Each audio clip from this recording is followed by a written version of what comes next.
Bitcoin didn't invent digital crime.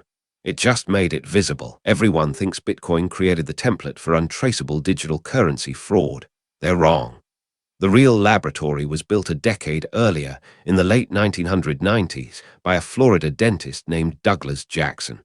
In 1996, Jackson created eGold. It wasn't a blockchain.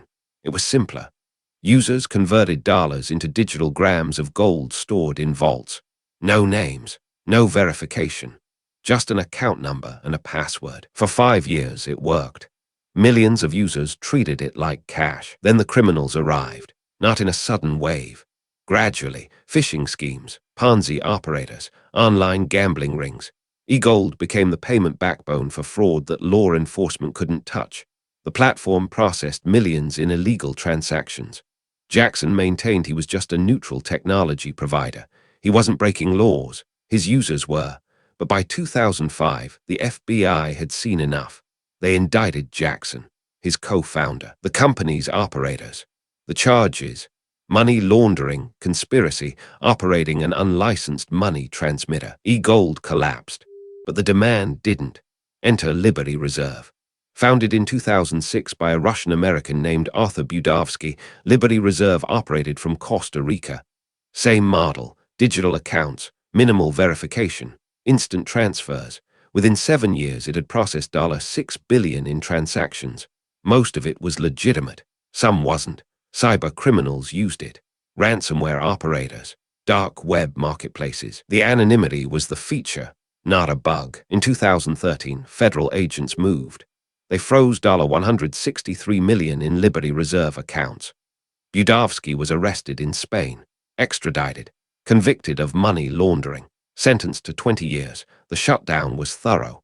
But here's what changed everything. Bitcoin launched in 2009, right in the middle of Liberty Reserve's reign. It had no company, no CEO to arrest, no servers to seize.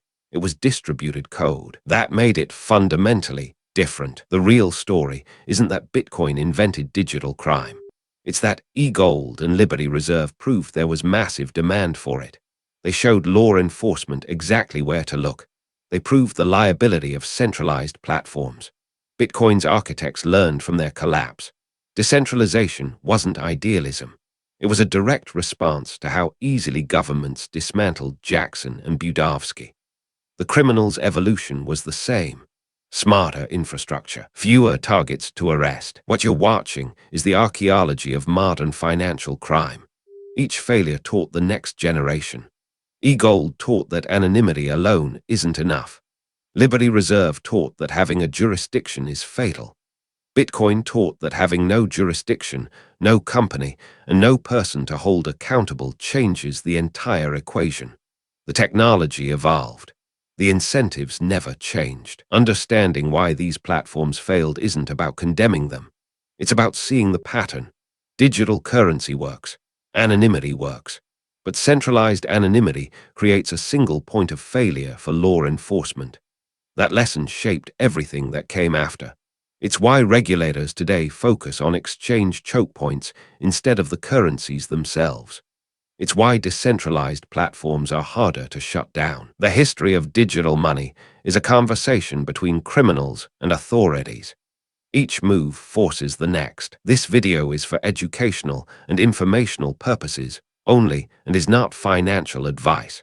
Always do your own research. Subscribe for weekly breakdowns of how financial systems fail and why the next one will too.